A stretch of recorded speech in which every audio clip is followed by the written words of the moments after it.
breaking headline. Here is a radio commercial.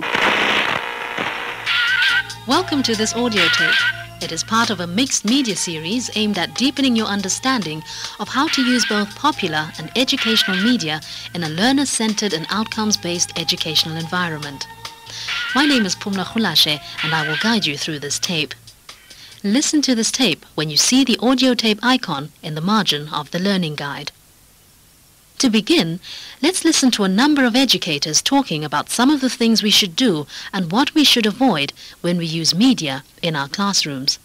We asked Professor John van Zyl why teachers should think of introducing popular media into their classrooms. We are surrounded by popular media every minute of the day. And in the same way that a goldfish swims in its bowl of water, but it's not aware of the water that holds it up, you swim, you immerse yourself in it. We swim in the popular media, in the mass media, every minute of the day. Wherever we go, we see billboards advertising radio stations or advertising petrol. We find magazines lying in the waiting room of a doctor. We have the radio on in the background that surrounds us completely. And there are two things you can say about it. The one is you can start to complain about the mass media, and you can say mass media lowers standards, it stops people from thinking. People watch popular soaps on television like The Bold and the Beautiful, and they stop thinking. Or else you can say, hang on, because it is here around us and we engage with it every minute of the time, we can actually use that, turn it to our advantage in some or other way. Even the best written textbook is really only still a resource, and it depends on how you use it. The knowledge doesn't lie in the textbook, the knowledge lies in the way that you utilize it, the way that you make it real, the way that you relate it to your student, so that the student can understand in his or her own head what it is that's contained in the textbook. Penny McRory, a former teacher, principal, and now an education consultant, would agree with John van Zyl. We asked her how teachers should go about using media as resources in their teaching. I really do believe that resources are only as good as the people who use them. So if a resource is well used, it doesn't matter what that resource is. It might be quite a thin-looking resource that when you look at it you think you can't do very much with it.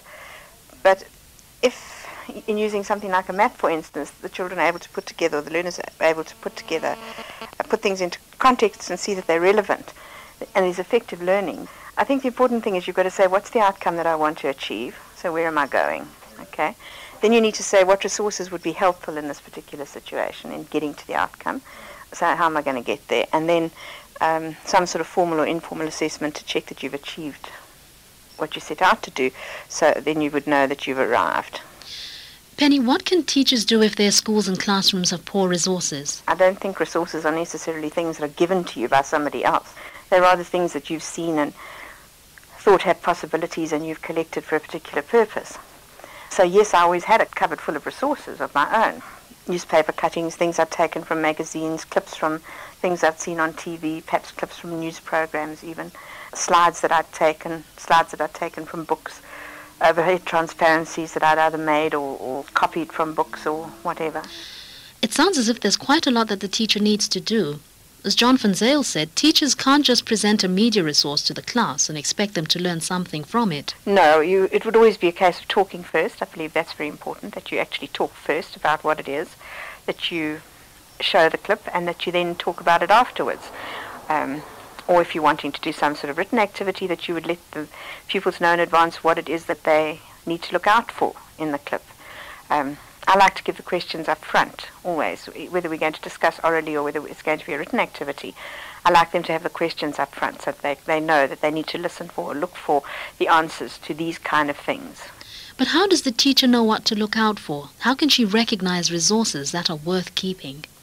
I think you just have to be very vigilant. You have to see a resource in everything you do and everywhere you go.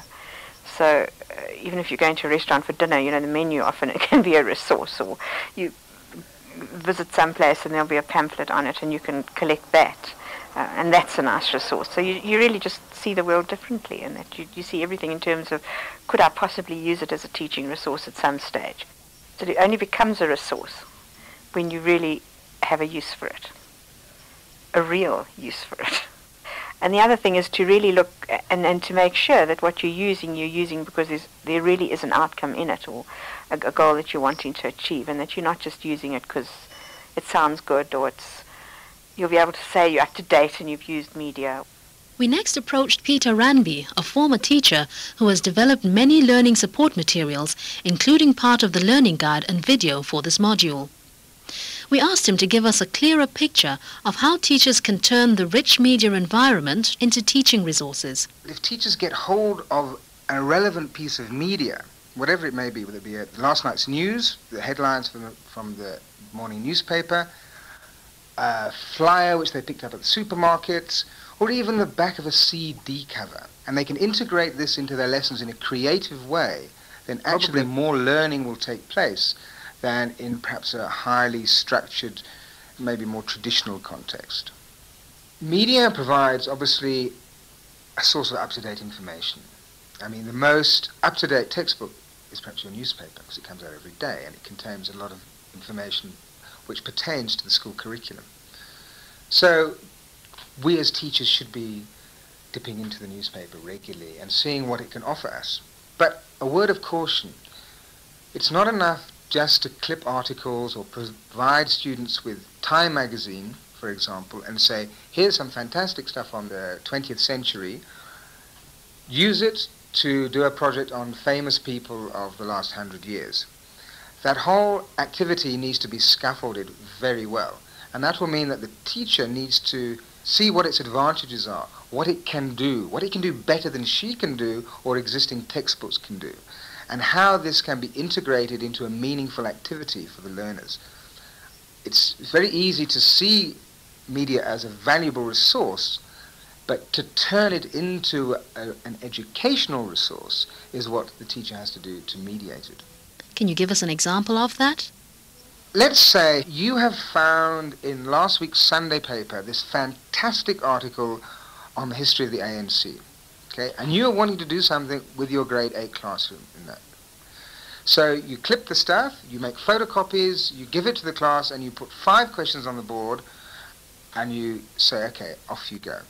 Now, the chances are that's not going to be any more stimulating to the class than if you had perhaps just gone to an ordinary history textbook. So what has that media got? And what can you bring to that media to get more out of your learning situation? And I would suggest 1 or 2 little activities. First of all, I'd say break it up so that it's manageable for your learner, so that you haven't got this great reams of reading. People today are not great readers. They sort of lose concentration after a while. So maybe what we need to do is to develop something called a jigsaw reading activity, okay, which is where individuals in a group will read a chunk of the text, and then they will put it all together when they come together as a group. So you take your newspaper article, you divide it into, say, 4 sections, each with a picture, perhaps, and then you'll set 4 or 5 questions per chunk on your text. Let your learners individually read their section or in pairs, answer the questions, and then report back after a given period of time to the rest of the group.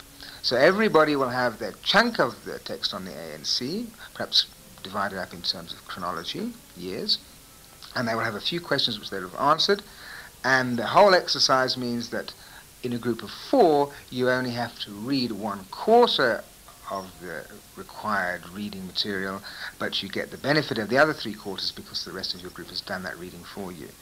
So you see, that's something you can do with all kinds of text, but it lends particularly well to a newspaper or a magazine article, which you can actually cut and paste yourself. It's sometimes said that media like television and radio are passive media, and that they involve little participation from listeners. Surely this doesn't help learners to gain and practice skills such as language skills. I was in a classroom recently, and the teacher had got hold of an old cardboard box. She'd cut out a hole in the front of the box and put it in front of the desk. And there was a whole string of learners lining up behind the box. And the idea was that they were presenting a news program for the school. So it was a classroom news at 10. So they'd got the whole format of the news program absolutely perfectly down, by the way they spoke, the way they looked away when they were cutting to an outside broadcast insert, the looking down at their notes every now and again, and they were doing this two-presenter thing. So there would be two of them sitting in the box, and they would turn to the other person. So this is a medium which is very familiar to the learner, often more than any of us give credit for as teachers. And so really the activity was one of discussing events that had taken place in the school, making certain announcements and all of that. But the learner was immediately assuming the voice of a TV presenter. So the children had learned that they had to use a certain kind of language and develop a certain kind of eye contact with the viewer and with the other people in the studio. This grown out of a letter writing activity where the tone of a friendly letter and a business letter are very different. But equally so, we have certain codes of language which we're expected to use in particular contexts. And they had identified that certainly the television news presenter's code was very different, say, to the adverts. So after this presentation of the news, a couple of children would come on and would do their own little advert. And they would have a completely different way of using language and expressing themselves. So that was a very successful way, I felt, of doing something which could be considered to be quite formal, dealing with tone, register, and translating into a popular context. We have heard about some of the potential and also some of the dangers of a media-rich educational environment. John Aitchison is an adult educator. We asked him to tell us about how he had used packets of potato crisps to open up for learners a whole window on their world, especially in teaching economics. We realized that simply giving a set of lectures on how the national and international economy works would probably be counterproductive. So we said we've got to have a pedagogy that is real, that enables them to see the links between everyday features of their life, what they eat, how they get to work. That was, in a sense, very concrete.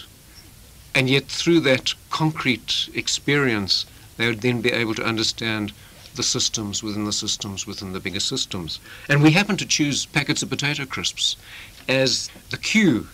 People were asked to look at the information on the packets.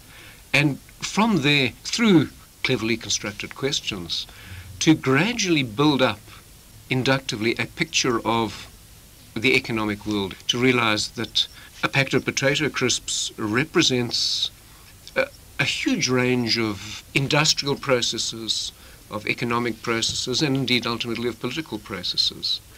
And it worked extremely well, and also enabled the youth to reflect on significant social changes in their society. Why, for example, all of them who were relatively poor, but all of them ate potato crisps. People move fast. Fast food is part of a developing society. John, why did you choose to use packets of potato crisps in particular? We chose potatoes because potatoes are quite a useful lead-in to a whole range of wider topics, shall we say. Potatoes, of course, you're looking at colonialism and imperialism. Where do potatoes come from? They come from America. How did they get to Africa?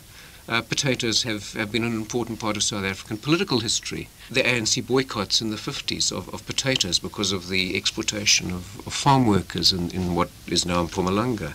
You use it as a trigger for people to look at a packet of potato crisps as a very important kind of icon, which enables them to see their society. It also means that industrial processes gradually overtake small homegrown processes. So why are there no fish and chip shops on local corners? We made a point in these workshops of actually having a real potato and getting people to weigh it and work out how many potatoes went into a packet of potato crisps. And one saw that there was very little potato in the package. You paid quite a lot. It was very expensive potato. So then one looked at things like, what is the value that has been added to these potato crisps that make you pay a lot of money for it? And it's things like flavors, which are very cheap. It's all the basic same potato, but it gives the simulation of variety because, there are 20 flavors, which is usually a synthetic flavoring. That the packaging is actually an extremely important part of the product that you buy. Testing the common sense is built into the structure of such an interaction. Who makes this product? Who benefits from it? Whose interests are served by this?